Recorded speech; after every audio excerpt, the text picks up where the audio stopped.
Why does it have to be quick? Why does it have to be easy? Why do you think life is all quick and easy? Why can't it be hard and difficult? Why can't you suffer?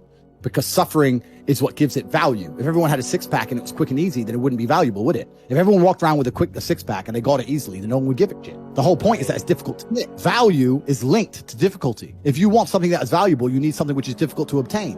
You shouldn't be thinking about quick and easy. You should be thinking about hard, suffering, pain, going through it. That's what you should be thinking about. This is going to be hard, but I'm going to do it anyway. Because when it is done, then everyone's going to know that I went through something difficult. Nobody, absolutely nobody, gives a fuck about you as much as you're going to have to do complex.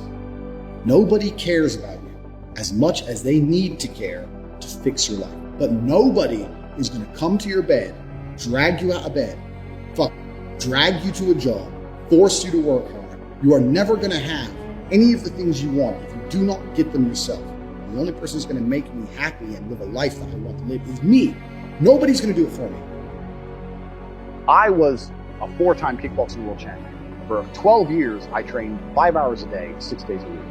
And I was motivated to train probably about 25% of the time. The rest of the time I went because I am disciplined. People say, Tate, what motivates you? And I find that I think that's a stupid question. If I wake up and I'm unhappy, I will do the exact same things as if I am happy. I will go to the gym the same. I will work the same. How I feel has no impact on how I live my life. We're grown-ups, we have responsibilities, and we have problems and we have pressure, and you don't necessarily have to be happy to perform, and happiness will come at the end of the performance anyway. But if your number one goal as a man, if your number one mission in life is just to be happy, that's going to be an extremely vaporous existence. You're not going to be a man of substance. Your ability to deal with stress, the amount of stress you can deal with as an individual, is directly correlated to your success level. If you can deal with stress all day, you're going to be successful. If you collapse under stress, you're not going to be successful. There's no way to the top without stress involved. But there is a massive correlation between success in life and stress tolerance.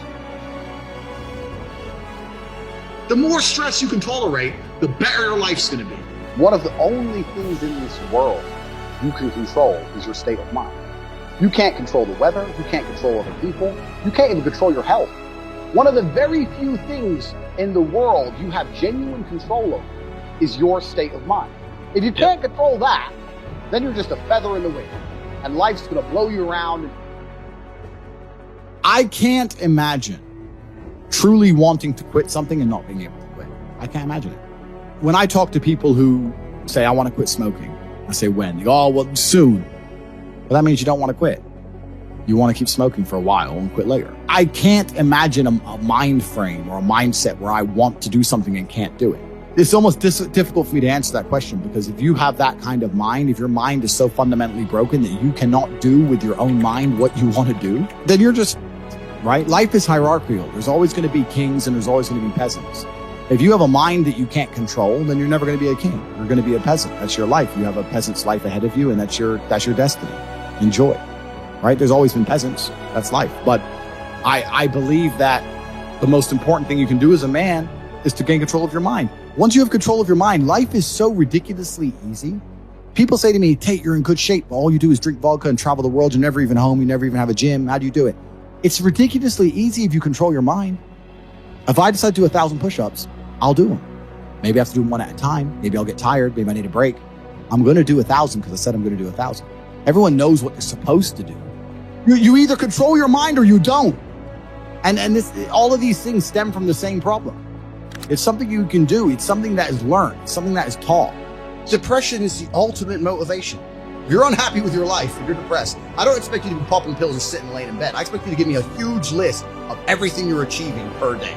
Depression's a fantastic motivation, but people are told the opposite. No, a lot of people's problems are all in their mind. I'm not saying that mental conditions aren't real, because absolutely some are.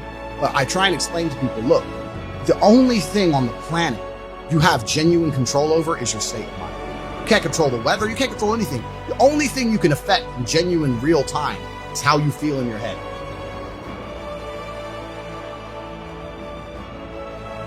How you view the world absolutely and utterly shapes how you react to the world, how you act in the world, how people view you. It's all down to how you view things. You have to believe you're a fucking man, and you have to believe you can achieve anything. I'm not saying you can achieve anything easily. I'm not saying it's not going to take a whole bunch of work. I'm not saying it's going to happen quickly. But you have to believe you can achieve anything.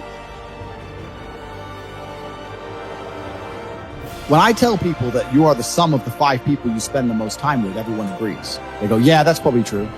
And then they continue to hang around with people who they don't want to be. Why? There has to be a point where you sit and go, okay, you're my friends, etc., etc. I love you guys. Yeah, we can talk, whatever. But I'm on a different life path. You have to leave some people behind. If you were to come hang around with me and my crew, you would be self-conscious. And that self-consciousness would motivate you, or they would certainly instill the discipline required for you to change. You don't feel self-conscious amongst your peers. That's why you don't change. When I was broke, I couldn't sleep. And I say that, people laugh. I'm not joking. When I wanted money, like fucking I needed air. People say to me, I want to be rich. And I say, okay, well, I want to be able to ice skate. But I don't want to be able to ice skate enough to go learn how to ice skate because I can't be bothered. I mean, surely if I could click my fingers and be a figure skater, I'd click my fingers. Who wouldn't? But I don't want to actually go train because I don't want it enough. And this is the exact point with money. Everyone wants money put on their lap. If you truly wanted money, you wouldn't be able to sleep until you fucking had it. And this is the point. Because when I had nothing, I couldn't be distracted. You couldn't distract me from what I wanted. Life when you're young is a completely different experience to life when you're older. When you're older, your life quality seriously decreases massively. So you have about 10 to 15, maybe 20 years to find a way to get rich and enjoy being rich. You got to put it all together and you got to do it quick. You have to start saying, I want to take money. Because that's how you have to think. You don't make it, you take it. So you have to start talking that way. You got to take money. Because that money isn't real. Money is like water. Money never stays still. If you can find and identify a place where money is moving, if you can find a place where money is moving and stand in the way, then the money is vulnerable. Problem is with the people out here, everyone has a dream, but not many people have a plan. A good plan today is better than a perfect plan tomorrow. You gotta do something. You gotta do something fast. Yeah. You're just sitting around talking about it and hoping for things to get better. I don't think living in a dream is going to help you anyway. I think you need to be sitting here panicking at the fact that you don't have enough. You need to be concerned and worried and sad. You need to do something about it today. Because that's how I started my first business that made me $1 million. I sat in my room, pissed off, and I came up with the idea. Most people see people with things they want and they don't do the second half. They don't try and work out how they got that thing. Oh, my man has a Ferrari. Okay. I wish I had a Ferrari. Okay. They don't sit there and go for an hour, how did he get a Ferrari?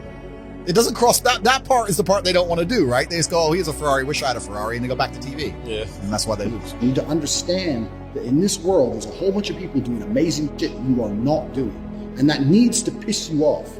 Because if it pisses you off, you become motivated all of a sudden. You need to be annoyed, and I'm telling you to be angry. Anger is a fantastic force. You take that anger and you direct it in the correct direction. And listen, you may feel fired up for 10 minutes after this little talk. But you're not going to feel fired up forever. You need to put systems in place. You need to get discipline. You need to get an atmosphere of people around you who are going to keep you accountable and not make it easy for you to continue to be a fucking nobody. And then you're going to fix your life. Otherwise, you're going to stay a nobody. If you were genuinely pissed off about your situation, you would not need me to motivate you. You would motivate your fucking self, and you would do something to change it yourself.